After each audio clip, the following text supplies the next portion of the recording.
दो रंगवा मुर्गी और सफेद मुर्गी दोनों को चराया गया, उनकी बलि दी गई, पूर्वजों तक पहुंचाया। लगता है कि आपको ये जो जतरा स्थल है वो बचेगा, रिम्स इसको बचने देगी? रंगवा मुर्गी जो है ना वो गांव बनाती है। मतलब लोगों को जगह मिलना चाहिए। जितने भी लोगों का घर टूटा है वो ना जाने कैसे रह रहे हैं और किस तरह से रह। आदिवासियों के पास कम से कम इतनी सद्बुद्धि और इतनी शक्ति थी कि वो प्रकृति से अपने आप को जोड़ करके उनके लिए पूजा अर्चना कर सके, उनको समझ सके प्रकृति कब अपना किस रूप में बदलेगी ये आदिवासियों को पता होता। इस तरह 2026 में सरहुल यहाँ मना रहे हैं, 2027 में भी यहाँ मनाएं। नमस्कार जोहार, इस वक्त मैं डीआईजी ग्राउंड में हूँ। ये वही डीआईजी ग्राउंड है जो कुछ दिन पहले विवादों में रहा है, अभी भी है, क्योंकि यहाँ जो है ये डीआईजी ग्राउंड बताया जाता है रिम्स की प्रॉपर्टी है और रिम्स की प्रॉपर्टी के वजह से अवैध घर जो इनके प्रॉपर्टी के अंदर में था वो ध्वस्त कर दिया गया है। वो अवैध घर जो बना हुआ था उसको तोड़ दिया गया है। अब ये बच गया है जतरा स्थल जहां मैं हूं। आज आदिवासी समाज के द्वारा सरहुल चैत्र जतरा मिलन समारोह रखा गया। मेरे साथ खास बातचीत करने के लिए केंद्रीय सरना समिति के महिला अध्यक्ष मेरे साथ बात करने के लिए हैं। सीधे तौर से हम समझते हैं, क्या कुछ कहिएगा? आज जो है आप लोग डीआईजी ग्राउंड में जतरा मिलन समारोह किए हुए सर।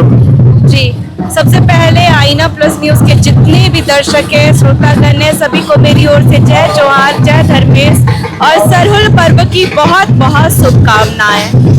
और आज कहने को थोड़ी सी गांव वालों में इस टुंकी टोला के जो लोग हैं उनमें थोड़ी नाराजगी दिखी है। जितनी तादाद में पहले भीड़ होती थी उतनी नहीं आ पाई, क्योंकि आप देख सकते हैं कि पीछे में जितना भी घर था वो टूट चुका है। कितनों की मकान टूट गई, तो वो थोड़ा सा इमोशनल और लोग भावुक होते हैं, तो वो प्रेजेंस नहीं दिखा लोगों का जो दिखना चाहिए था। मकान टूट गया, घर टूट गया, बोल रहा है कि रिम्स की प्रॉपर्टी में बना हुआ था इसीलिए टूट गया।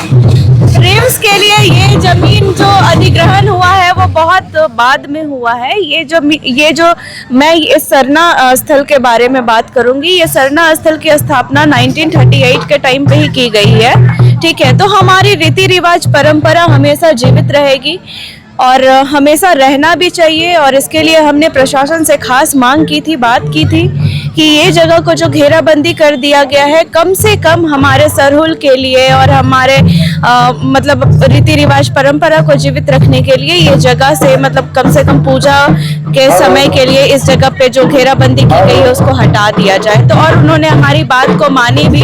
तो जब भी जतरा और ये मतलब लाइक सरहुल पूजा और ये सरना में जब पूजा होगा तो ये सब चीजें होंगी। क्या लगता है कि आपको ये जो जतरा स्थल है वो बचेगा, रिम्स इसको बचने देगी? देखिए, बचना तो चाहिए था, लेकिन अभी कुछ कह नहीं सकते इस बात पे कि वो क्या करते हैं नहीं करते हैं। ठीक है, मैं ये भी कह सकती हूँ, अगर ये जमीन अधिग्रहण किया हुआ है ना, तो कुछ स्पेस छोड़ के जो हमारा पूजा स्थल है उसको छोड़ करके वो कहीं और पे अपना चीज मतलब लाइक उनको जो रिम्स बनाना है या रिम्स का कुछ पार्ट्स बढ़ाना है तो वो उधर करे, लेकिन हमारी जो पूजा स्थल है उसको छोड़ दे। और मैं ये भी कहना चाहती हूँ, बताना चाहती हूँ, अभी कुछ समय पहले ही मतलब अभी से मुश्किल से 20 मिनट पहले पाहन द्वारा यहाँ पे पूजा की गई। दो रंगवा मुर्गी और सफेद मुर्गी दोनों को चराया गया, उनकी बलि दी गई, पूर्वजों तक पहुंचाया गया। कहते हैं कि रंगवा मुर्गी जो है ना वो गांव बनाती है, मतलब गांव में जितने लोगों को दुख तकलीफ या गांव में जो भी खराबी ये वो, तो ये सब चीजें ना जैसे मुर्गी अगर चढ़ जाती है तो हम लोग मानते हैं कि हमारा जो जितना भी रुकावट है गाँव में या फिर कुछ भी प्रॉब्लम दिक्कत आने वाली है तो वो कट जाती है। तो वो चीजें हुआ। और सफेद मुर्गी इसलिए हम चराते हैं ताकि हम इस चीज को मतलब अपने पूर्वज तक पहुंचा सके कि हमारे घरों में, हमारे गांव में जितने भी घर टोला मोहल्ला के जो लोग हैं उनमें सुख समृद्धि शांति बनी रहे। तो ये चीजें जरूरी है। तो गांव बनाना भी जरूरी था, सुख समृद्धि का प्रार्थना भी करना जरूरी था अपने पूर्वजों से, इसलिए क्योंकि हमारी जो परंपरा है ना वो हमारे पूर्वजों में बसती है, हमारे रीति रिवाज हमारे पूर्वजों से शुरू होती है। तो हम तो साफ चाहेंगे कि हमारा जो ये पूजा स्थल है वो बचे और आने वाले समय वादा किया वैसे आने वाले टाइम में भी करें। देखिए, समाज के द्वारा एंजल लकड़ा को एक बहुत बड़ा भार दिया गया है अब हाल ही में। अब आप जो है एंजल इसको लेके क्या तैयारी कर रहे हैं कि इसको बचा सकें? देखिए, बेशक मैं कोशिश करूंगी कि मैं अपने पूजा स्थल को बचा सकूं, और सबसे पहले तो मैं इस बारे पे बात करूंगी कि जिन लोगों का घर गया है उनको जितनी उनकी कमाई और जमा पूंजी थी और घर में जितना जो भी चीजें था उस चीजों को लेकर के मुआवजा मिले, और हमारा जो पूजा स्थल है वो संरक्षित रहे।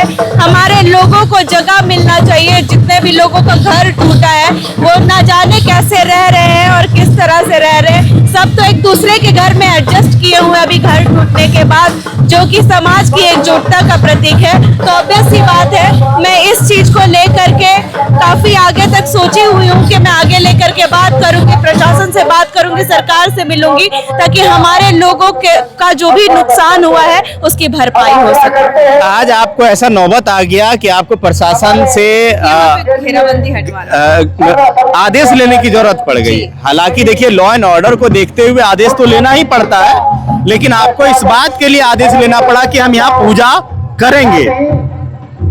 अब ये नौबत आ गई है, तो क्या लगता है कि आगे इस तरह के कई जगह होंगे, उसके लिए एंजल लकड़ा क्या करेगी?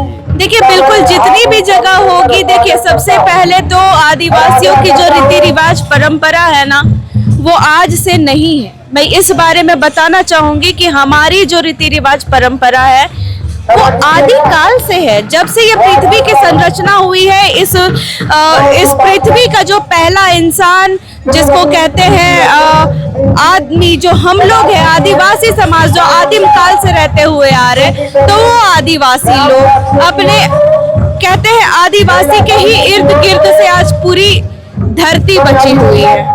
ठीक है, आदिवासी ही संरक्षक है अपने जमीन का। आदिवासियों के पास क्या है उन बताने को कि उनके पास अपनी चीजें क्या है। वो जब पैदा हुआ उसने क्या देखा? जल, जंगल, जमीन, पहाड़, टोला, पर्वत, यही सब देखा है। टोला मोहल्ला बाद में बना, लोग अपनी जिंदगी को बाद में समझे, जीवनी बाद में समझे, लेकिन आदिवासियों के पास कम से कम इतनी सद्बुद्धि और इतनी शक्ति थी कि वो प्रकृति से अपने आप को जोड़ करके उनके लिए पूजा अर्चना कर सके, उनको समझ सके प्रकृति कब अपना किस रूप में बदलेगी, ये आदिवासियों को पता होता था। तो ये आज भी वो परंपरा जिंदा है और रखने की जरूरत है। और मैं यही कहना चाहूंगी कि आदिवासी आज भी अपनी रीति रिवाज परंपरा से जाना जाता है। तो हमारा जो पूजा स्थल है उसको हमें बचाना बहुत जरूरी है। हमारे गाँव में, मतलब जितने भी गाँव में मैं कहूंगी कि जितने भी जगह, क्योंकि हमारे पास कोई मंदिर नहीं है, हमारे पास कोई स्मृति नहीं है। हमारे लिए जो है वो भगवान है, जल, जंगल, जमीन, पहाड़, पर्वत, जो प्रकृति से उपजी हुई है, जो नेचुरल है, जो बनाया ना गया।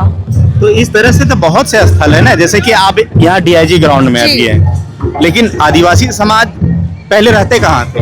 आदिवासी समाज पहले रहते कहाँ थे? मैं यही कहना चाहूंगी कि आदिवासी समाज की जो घर है वो यही प्रकृति के बीच, जी, इसी धरती में रहते थे। लेकिन प्रकृति के बीच में जब रहते हैं, अब वो जमीनें अब गरमजुरवा, सरकार ने उसको गरमजुरवा घोषित की हुई है।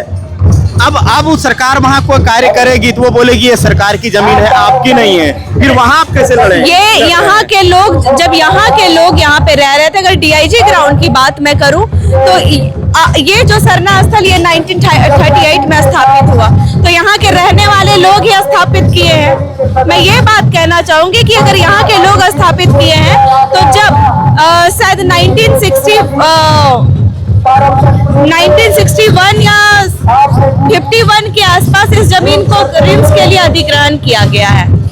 तो मैं यही कहना चाहती हूँ कि जब ये अधिग्रहण हुआ तब भी यहाँ लोग रह रहे थे। कुछ घरें ऐसी भी टूटी है जहाँ का नोटिस नहीं है।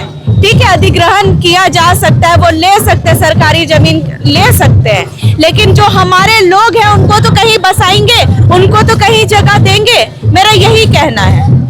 तो हमारी लड़ाई मेन इसी चीजों के लिए है कि ठीक है, अगर आपका अधिग्रहण किया हुआ जमीन, जब यहाँ की रसीदें कट रही थी, जब यहाँ का ये क्या बोलो टैक्स कट रहा था, तब कैसे कट रहा था। इन सब चीजों में ध्यान देने की जरूरत किसको थी? तो देखिए, ये जो अभी जिस जगह पे खड़े हैं, क्या उम्मीद आपके समाज के लोग करेंगे कि हमारे जो समाज के अगुआ हैं वो जिस तरह 2026 में सरहुल यहाँ मना रहे हैं, 2027 में भी यहाँ मनाएं? बिल्कुल मनाएंगे।